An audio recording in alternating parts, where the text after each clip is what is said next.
ব্রাহ্মসকে আরও শক্তিশালী করেছে ভারত, রেঞ্জ বাড়িয়ে ৫০০ কিলোমিটার। ভারত ও রাশিয়া যৌথ উদ্যোগে তৈরি করেছে ব্রাহ্মস, যার রেঞ্জ ৪০০ কিলোমিটার। সেই রেঞ্জ আরও ১০০ কিলোমিটার বাড়িয়ে ৫০০ কিলোমিটার করার সিদ্ধান্ত নেওয়া হয়েছে। রাশিয়ান সংস্থা জানিয়েছে ৫০০ কিলোমিটার রেঞ্জ করার জন্য বাড়ানো হবে গতি। বর্তমানে এই মিসাইলের গতি বাতাসের গতিবেগের তুলনায় ২.৮ গুণ বেশি। সেটি বাড়িয়ে ৪.৫ গুণ করা হবে। আধুনিকীকরণের মাধ্যমে হাইপারসাউন্ড মিসাইল বানানো হবে বলেও জানিয়েছে ওই সংস্থা। রিপোর্ট বলছে, আগামী কয়েক বছরে ভারতের অস্ত্রভান্ডারে আসছে আরও বেশি সংখ্যায় ব্রাহ্মস সুপারসনিক মিসাইল।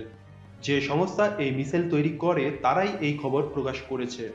ভারত ও রাশিয়ার দুই সংস্থা যৌথ উদ্যোগে এই মিসাইল তৈরি করে। রাশিয়ান সংস্থা অ্যারো স্পেস লিমিটেডের তরফে জানানো হয়েছে, ভারত এই অস্ত্র ভারত ও রাশিয়ার কোনো বন্ধু দেশকে বিক্রিও করতে পারে।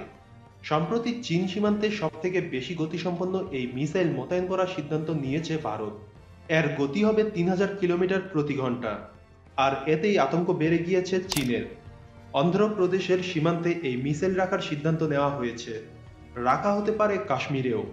পাহাড়ের আড়ালে লুকিয়ে থাকা শত্রুদেরও সহজেই টার্গেট করা যায় এই মিসাইলের মাধ্যমে।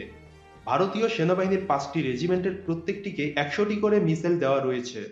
২০০৭ সাল থেকে ব্রাহ্মস ব্যবহার করছে ভারত।